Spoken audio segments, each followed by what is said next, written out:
Hello student, welcome to our channel. आज के tutorial में हम लोग देखेंगे सी लैंग्वेज के 15 important question related to interview और आपके कंपटीशन एग्जाम से रिलेटेड कुछ क्वेश्चन। इससे पहले हमने 15 क्वेश्चन देखे थे आपके सी लैंग्वेज के। आज हम लोग उसके 15 और क्वेश्चन हम लोग देखेंगे। तो सबसे पहला क्वेश्चन है, output of an arithmetic expression with integer and real number is by default. अगर आउटपुट में आप क्या करते हैं, अर्थमेटिक एक्सप्रेशन में इंटीजर वैल्यू लेते हैं, रियल नंबर लेते हैं, तो उन दोनों का जो आउटपुट आता है वो बाय डिफॉल्ट आपका क्या आएगा। So it can be always integer या रियल नंबर आता है, depend on the number used expression, and last आपका आता है none of the above. But इसका जो आंसर है वो आएगा आपका real number.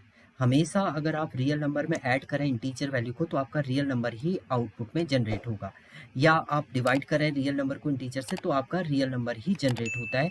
So any arithmetic operation which both integer and real number it output as a real number only. जैसे देखिए 5 प्लस 10.56 किया आपने तो ये आपका रियल नंबर आएगा। आपने 5 प्लस 10.0 किया है तो भी आपका यही आएगा। और अगर आप डिवाइड भी करते हैं 5 डिवाइडेड बाय 2.0 करेंगे तो भी आपका ये रियल नंबर ही एक्सेस होगा इज 2 जा 4.5। इस टाइप से आपका ये आउटपुट 00 फॉर्मेट में एक्सेस होगा। तो जब भी आपका रियल नंबर और इंटीजर पे वर्क होता है तो आपका रियल ही आउटपुट आता है अगर आपने वेरिएबल डिफाइन नहीं किया है। दूसरा है आपका, what is the output of following code. ये आपका एक कोड दिया है, इसमें आपसे आउटपुट पूछा है कि इस कोड का आउटपुट आपका क्या रहेगा। इंटीजर में फ्लोट में हमने सी की वैल्यू दी है, सी इक्वल टू 3.5 प्लस 4.5, तो 5 5 10 0 एंड 3 4 7, यानी ये 8.0 हो रहा है आपका। बट आपने यहाँ पर फ्लोट लिखा हुआ है तो float always access as a after dot. Dot के बाद ही 4 डिजिट को एक्सेस करता है डॉट के बाद। तो 8.0 आएगा आपका आउटपुट, या 8.0000 आएगा, या आपका आएगा 8, या आपका आएगा 7। तो इस केस में जो आपका रिजल्ट जनरेट होगा वो होगा ये, क्योंकि आपने फ्लोट वैल्यू में इसको प्रिंट किया हुआ है। फ्लोट हमेशा आपके डॉट के बाद कितनी डिजिट एक्सेस करता है, 6 डिजिट को एक्सेस करता है। So answer is B, float can print precisely up to 6 digit. So 60 will be shown in the, क्योंकि इसमें आपका अदर डिजिट नहीं है तो आपका 60 यहाँ पर रिप्रेजेंट करेगा। So what is the output of following code. अब देखिए वही कोड है बट यहाँ पर हमने क्या किया, %d एंड यहाँ पर लिख दिया इंटीजर ऑफ सी। इंटीजर सी का मीनिंग है जो आपका वैल्यू आएगी उसको किस फॉर्मेट में कन्वर्ट कर देगा, इंटीजर फॉर्मेट। और इंटीजर वैल्यू हमेशा आपकी जो वैल्यू एक्सेस करता है वो क्या करता है, 8.0 आएगा। ये इंटीजर वैल्यू हमेशा आपका इंटीजर वैल्यू लेता है, पॉइंट वैल्यू आपके यहाँ पर शो नहीं करेगा। तो इस केस में आपका रिजल्ट जो जनरेट होगा वो होगा आपका D. You are printed a floating variable by using cast, इसको बोलते हैं कास्टिंग।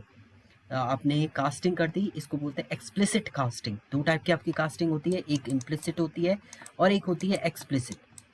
एक एक्सप्लिसिट होती है, इम्प्लिसिट तो ऑटोमेटिकली जनरेट होती है, एक्सप्लिसिट के लिए आपको इस टाइप से इसको राइट अप करना पड़ता है। सो इस वे में आपका ये रिटर्न कर देगा 8। Now what is the value of A B C and D. देखिए ए बी एंड सी की वैल्यू आपकी क्या आएगी।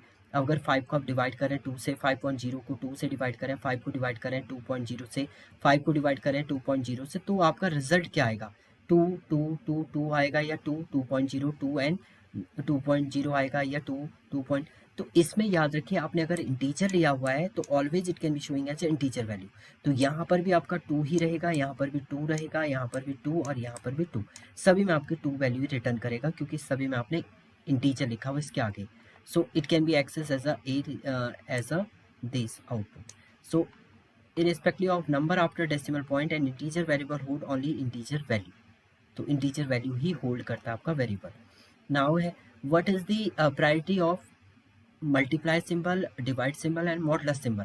इन तीनों का आपकी जो प्रायोरिटी होती है वो क्या होती है कि मल्टीप्लाई की सबसे हाईएस्ट होती है, देन डिवाइड की, देन मॉडुलस की, या मॉडुलस की वैल्यू होती है, फिर ये आपका है, या बोथ इन दोनों की सेम होती है and star are same and all 3 operator are same.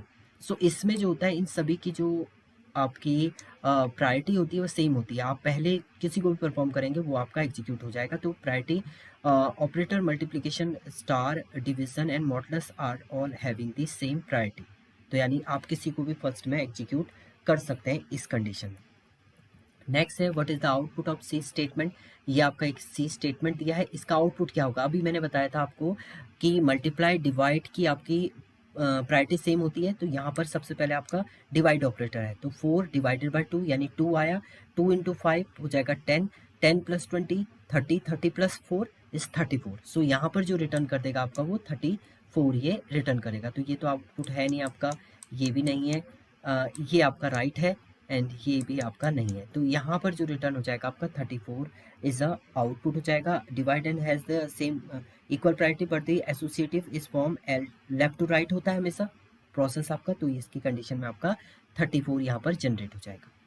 Now next है what does this declaration means, इसका डिक्लेरेशन का मीनिंग क्या है, इंटीजर x कोलन 4, तो इसका मीनिंग है x is a 4 digit integer, या x can not be greater than 4 digit integer, या x is a 4 bit integer, या आपका है नन ऑफ दिस।